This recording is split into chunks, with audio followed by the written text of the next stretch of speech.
Do you want to get into a top-ranked university in the United States, or maybe you want your kid to, or maybe you're just curious about what it takes to get in?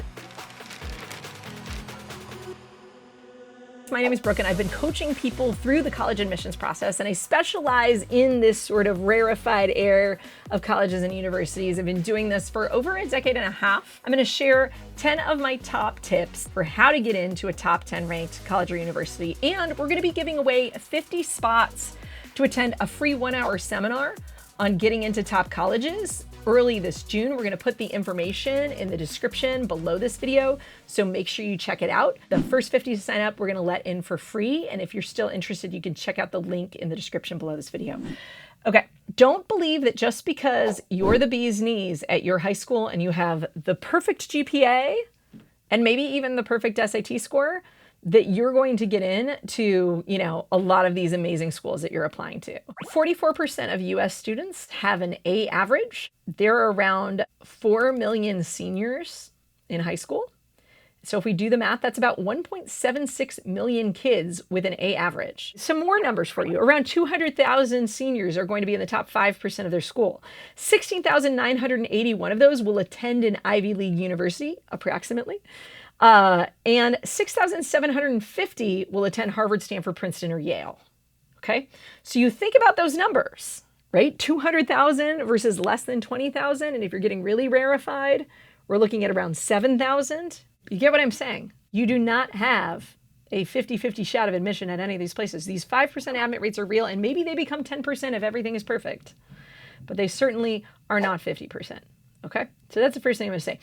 Tip number 2, this one's very specific. UChicago, to me, is your best bet if you want to get into a top 10 college, but here's the rule. You have to apply ED, and ideally ED1. Yes, you've got to sacrifice the opportunity at other places if you want to get the most bang for your buck and the easiest to get into school. And what do I mean by easy? By easy, I mean you don't have to be 100% perfect. I've seen a student get in there with like 5 Bs on his transcript.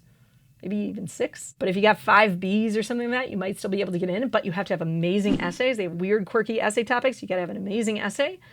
You do not have to cure cancer, but you have to have a good story. So if you can tell a good story and you apply ED, UChicago's on the list. Tip number 3, if you are an international student, please do not set your hopes on MIT. MIT publicly discloses that their admission rate for international students is preponderously low, and that they favor American students in the admission process because of their need blind meets 100% of demonstrated need policy. So that means they have amazing financial aid if you can get in, but in order to provide that financial aid to as many students as possible, they prefer American students to international ones. If you're international and you want to get a degree from MIT, look at grad school. They admit tons of grad students. You're welcome. Tip number 4, make sure your voice is in your essays. Make sure it doesn't sound like your mom or your English teacher wrote it. And also, if you're getting help and you're an international student and your English sucks, people are going to find out when they see your activities roll and it's not proofread and your essays are totally perfect and sound like someone else wrote them. Okay, inconsistency in voice is like a total death knell to your elite application. If your English is that bad, though, you probably shouldn't be going to a top 10 university. Tip number 5, if you're trying to go to like Harvard, Yale, Stanford, Princeton, or MIT, I usually see students get in if either A, they have a wow factor, meaning they're the best in their world at something, they're the top flute player from the state of Mississippi, or they are curing cancer, right? Going to the Olympics, that kind of stuff. Or they are fulfilling what I call institutional goals. What are institutional goals? In short, that's being a legacy, being from an underrepresented minority or demographic. And it also can be interests. So like if you play the oboe and they need an oboe player for their orchestra, they might let you in, right? If you want to major in Russian literature, they have a Russian literature department that's really good. They need to fill those tenured professors' classes.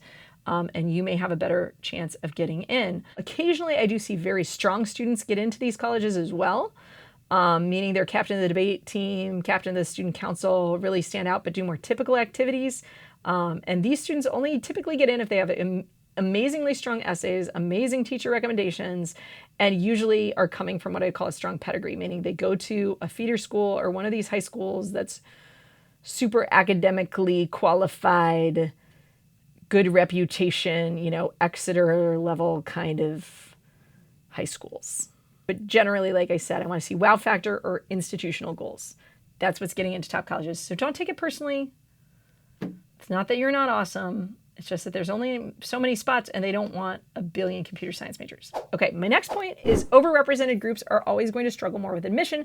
So my quick tip is do not disclose that you're part of an overrepresented interest group or group whatsoever if you don't have to. What are overrepresented interest areas? Pre-med, CS, some engineering. If you're applying to Penn, it would be trying to get into the business school or trying to get into Wharton. Background, like if you're Asian American, international students, you can't really hide because you got to put the country where you're from, but that's going to make it harder for you to get in.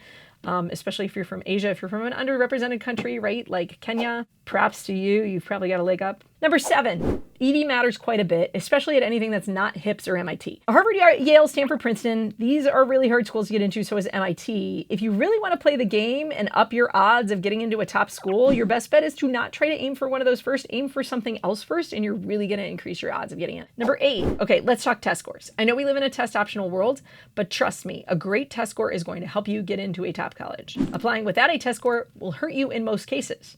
If you have a super awesome wow factor, can you get in without a test score? Yes, you can. But again, a test score is going to help you if it's good. So take the test, take the SAT, take the ACT. I know they're not fun, but take them. Number 9, essays matter more than ever. And no, ChatGPT is not going to write an essay that gets you into Harvard. I did a whole video on that. You can go check it out. Here's the deal. ChatGPT can proofread wonderfully, but it is not a good storyteller. So don't expect it to figure out what your narrative is that's going to get you in. Number 10, standing out matters. And what I mean by this is when you're making choices, oftentimes making the choice to do something different or original is going to be the better choice than doing something that you just have to sign up on a list and that you know 20 other people from your high school are doing. In order to stand out, you have to be different, and sometimes just being quirky or different, even if it's not more excellent in any way, can help you stand out. So for example, I'd rather work with a student who built a ramen making robot than somebody who just goes to VEX robotics competitions, because at least the kid making a ramen making robot has a little bit of quirk factor and we can write a more entertaining story. So look for ways to stand out and be original. And there you go. I have lots more videos on my channel about what kind of things these colleges buy into and what matters. I hope you subscribe and like this video if you found it helpful. And just a reminder, again, we're going to be giving away 50 free spots at our how to get into 1 hour session on how to get into top colleges in early June. So make sure you look at the link in the description. I hope to see you guys there. Take care. Have a good one. Bye, everybody.